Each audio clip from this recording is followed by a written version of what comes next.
Hello everyone. So today we shall discuss about the linear and circular convolution.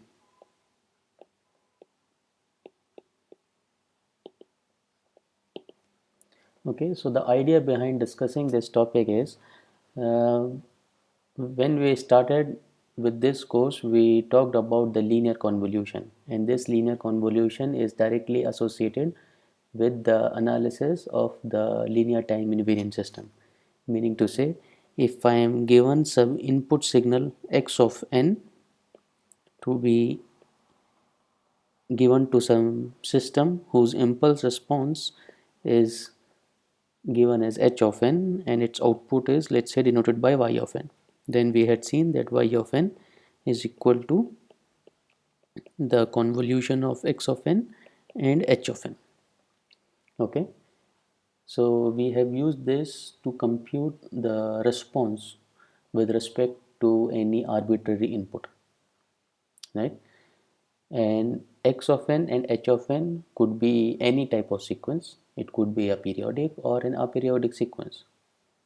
But when we do the analysis, or when we studied the topic about the discrete Fourier transform, we had seen that for the finite duration sequences we computed the circular convolutions. So now the question arises, how do we do the analysis for linear time invariant system using this circular convolution, or the using the DFT? Because in DFT naturally we get to do the circular convolutions. So here in this topic we shall see that what is the relationship between the linear and circular convolution. When can we see the, or when can we see the circular convolution as a linear convolution, right? So this would help you, or this would help you to understand when we do look for the um, computation of the DFT of a finite duration sequences using the FFT algorithms, because these algorithms are generally available. It is computationally efficient to implement a convolution of two sequences.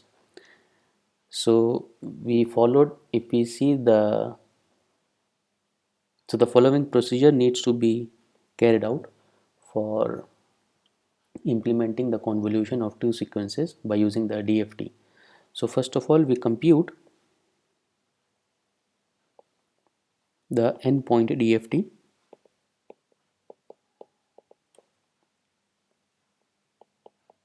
x1 of k and x2 of k, okay, of the two sequences x1 and x2 of n respectively. Second, we then compute the derivative x3 of k as the product of x1 of k and x2 of k for k lying between 0 to n minus 1. And the last step is to compute the sequence which is x3 of n and denoted by the the n point circular convolution of x1 of k and x2 of k as the inverse DFT of x3 of k. Okay, so this procedure we shall see when we will talk about the FFT algorithms. So likewise, we said that in many DSP applications we are interested in implementing the linear convolution of the two sequences because we want to implement an LTI system, right? So we had seen earlier the multiplication of DFTs corresponds to a circular convolution of the sequences. Now to obtain a linear convolution, we must ensure that circular convolution has the effect of linear convolution, right? So let's see very quickly the linear convolution of two finite length sequences. Linear convolution of two finite length sequences. So let's say we have x1 of n, which is of whose length is L points, and let's say we have x2 of n whose length is P points.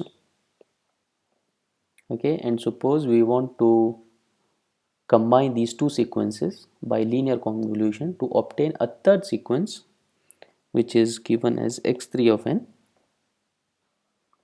as the convolution of x1 and x2n, which we had seen earlier as m is equal to minus infinity to infinity of x1 of m and x2 of n minus m.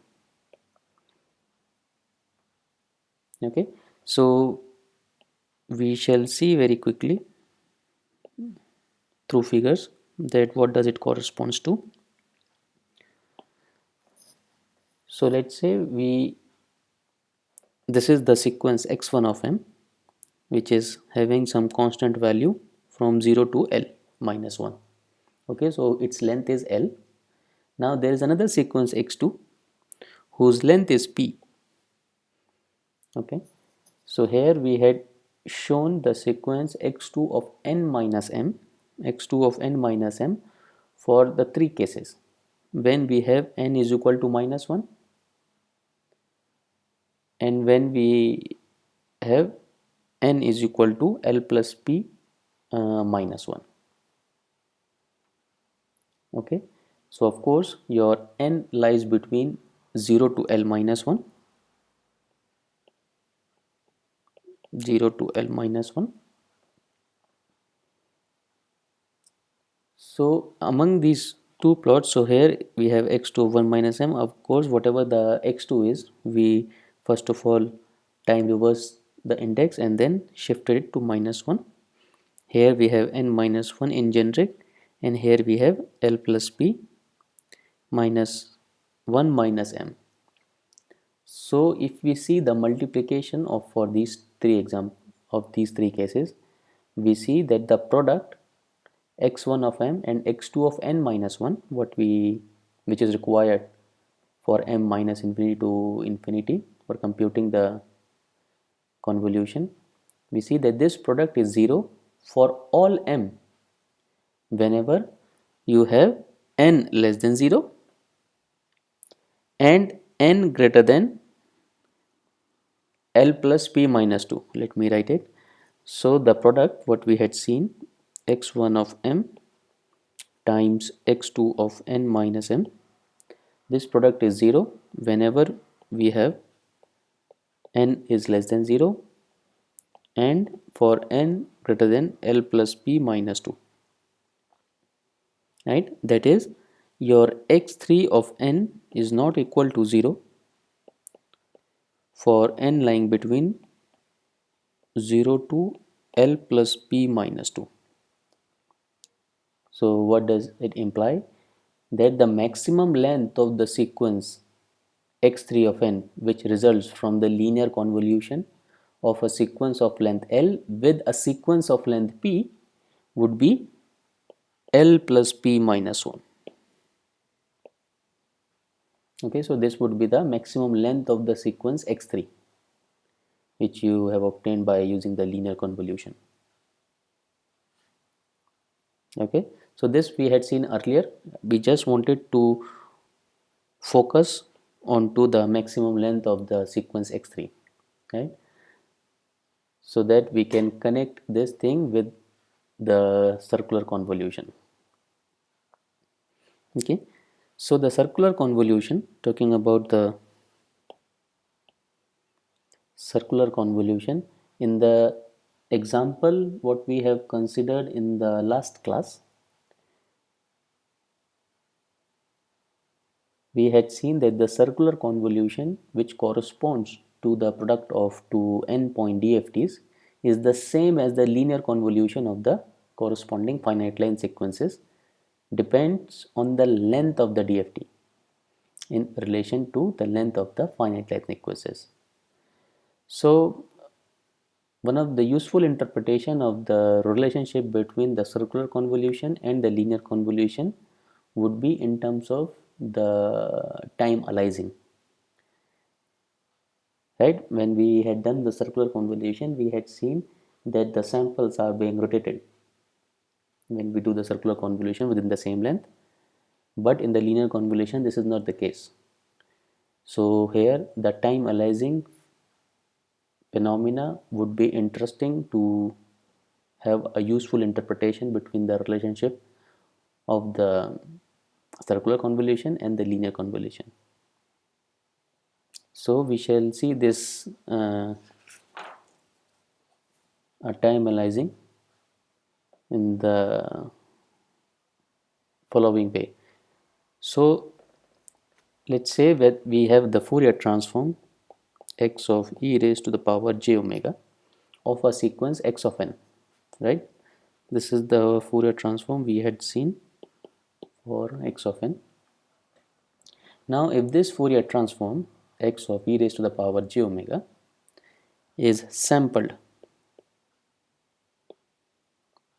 at frequencies omega k is equal to 2 pi k by n, then the resulting sequence would correspond to the DFS coefficient, that is the discrete Fourier series coefficients of the periodic sequence, which is defined as x tilde of n, where r varies from minus infinity to infinity of x of n minus Rn.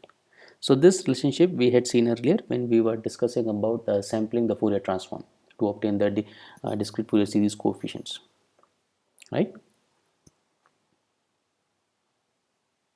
Now from our discussion of the discrete Fourier transform, we had seen that the sampled function x of k is basically can be written as x of e raised to the power j 2 pi k by n, okay, for k lying between 0 to n minus 1 and it's 0 otherwise.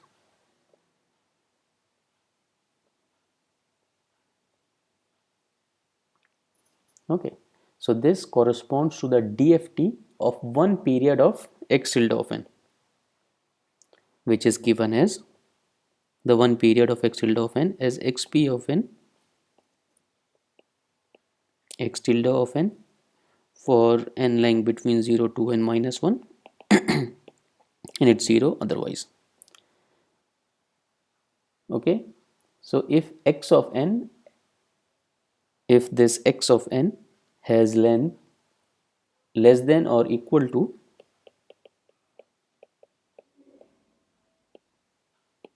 has length uh,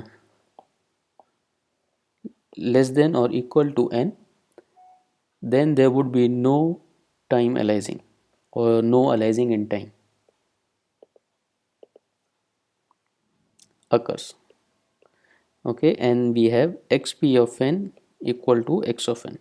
So you may have noticed that we have introduced this subscript p, of which the relevance would be clear to you now, because generally when we have denoted in the past it was pre-assumed that there would be any aliasing. So we had always denoted x of n as one period of x tilde of n, right?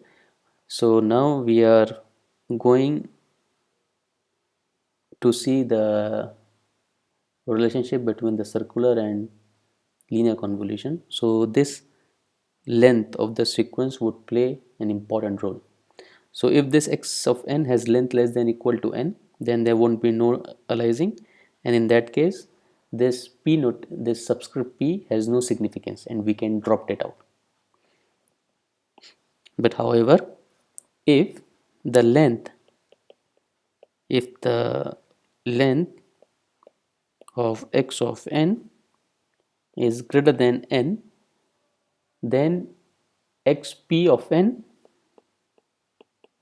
won't be equal to x of n, right, for some values or for all values of n.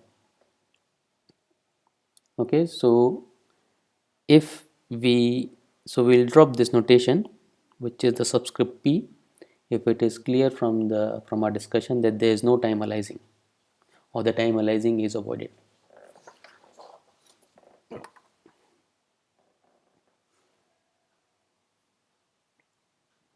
Okay, so this subscript p is used to denote that a sequence is one period of a periodic sequence, is one sequence of the periodic sequence resulting from an inverse discrete Fourier transform of a sampled Fourier transform. Okay, so now from this equation, from this one, okay, if I write the Fourier transform, by taking the Fourier transform, I can write it that x3 of e raised to the power j omega is equal to x1 e raised to the power j omega times x2 e raised to the power j omega. Now if we define the DFT x3 of k is equal to x3 of e raised to the power j2 pi k by n for k lying between 0 to n minus 1, then from these two expressions we can also write that x3 of k is equal to x1 of e raised to the power j 2 pi k by n times x2 of e raised to the power j 2 pi k by n for again scaling between 0 to n minus 1. So here the idea is that we are sampling the other two sequences x1 and or the transform x1 and x2 at the same frequencies 2 pi k by n to obtain this multiplication, and therefore we would have x3 of k is equal to x1 of k times x2 of k. Okay, and the inverse DFT of x3 of k would be the sequence. Let's denote it by x3p since we are computing the inverse DFT, and for over a period would be equal to one period of the periodic sequence or the sampled version minus infinity to infinity x3 of n minus Rn for n lying between 0 to n minus 1, otherwise it's 0, right? And from this multiplication it follows that your x3p of n is nothing but n point circular convolution of x1 of n and x2 of n. So what do we see? That the circular convolution of two finite length sequences is equivalent to linear convolution of two sequences followed by time aliasing according to this equation.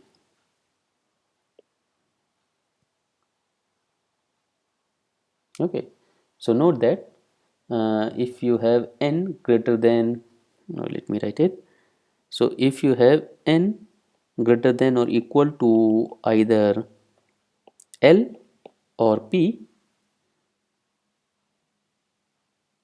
then in that case x1 of k and x2 of k would represent x1 of n and x2 of n exactly.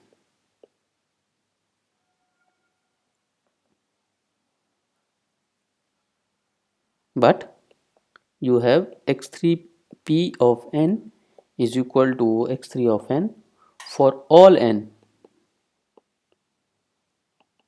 only if n is greater than or equal to the length of the sequence x3 of n. Okay, this is what we had seen, that if the length is greater than the x3 of n, then x3 of p is equal to x3, right? So as we had seen in the previous section, that if x1 has a length L and x2 has a length P, then x3 would have the maximum length as L plus P minus 1. Therefore, the circular convolution corresponding to x1k times x2 of k is identical to the linear convolution corresponds to the multiplication of the Fourier transform your if the length of the DFTs, that is n, satisfies greater than or equal to L plus P minus 1, right? This L plus P minus 1 was the maximum length of the sequence x3 if we have x1 of length L and x2 of length P,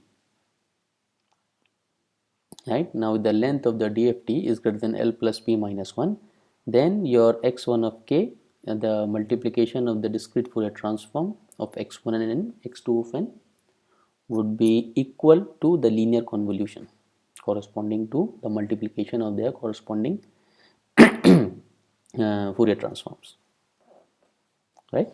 So we can see one quick example that when the aliasing occurs and when does not, and when does the aliasing not occurs.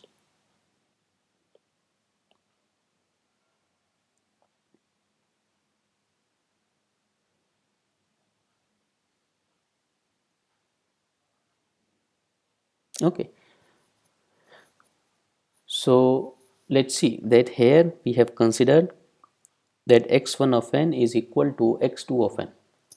Okay, the same sequence having the value 1 for 0 to of length L, 0 to L minus 1, and here we have kept the length of both the sequences equal to 6, that is L is equal to P is equal to 6. So if we take the linear convolution of x1n and x2 of n, you can compute by yourself also.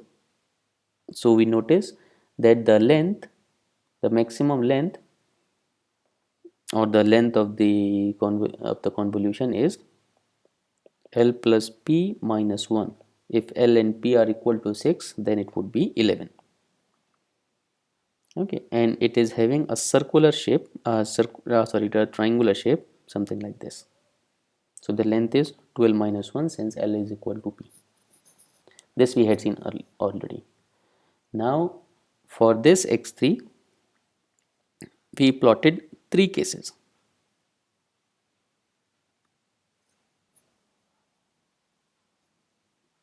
Or we plotted two of the shifted version.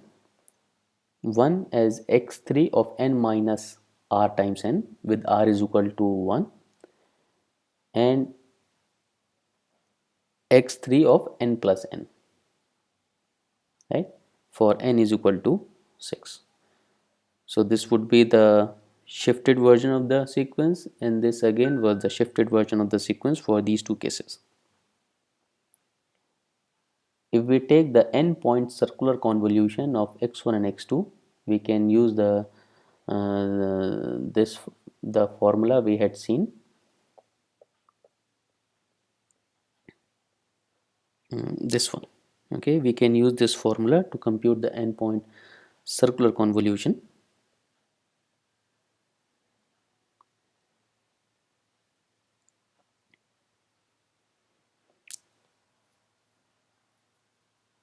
Okay, and this is what we have shown in this figure E, the n point circular convolution of x1 of n and x2 of n for n is equal to L is equal to 6, right?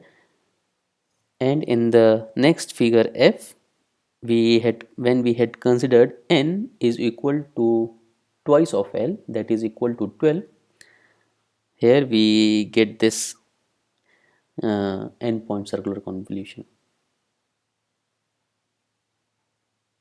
Okay, so when we consider n is equal to L is equal to 6, that is for this case, you would notice that only x3 of n, that is x3 of n and x3 n plus n contributes to the result, which is this one.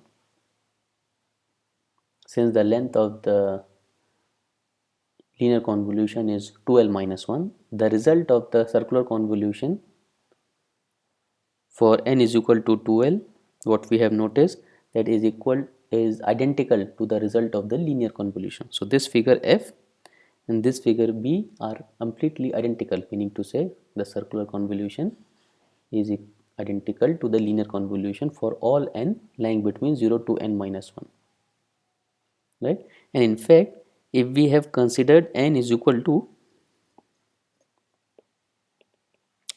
L minus 1, which is equal to 11, we will going to get the same outcome, meaning to say that the circular convolution would be identical to the linear convolution, right? So this is the relationship between the circular and the linear convolution, and in the next class we shall discuss about the FFT algorithms. Okay, yeah, we can stop here for today.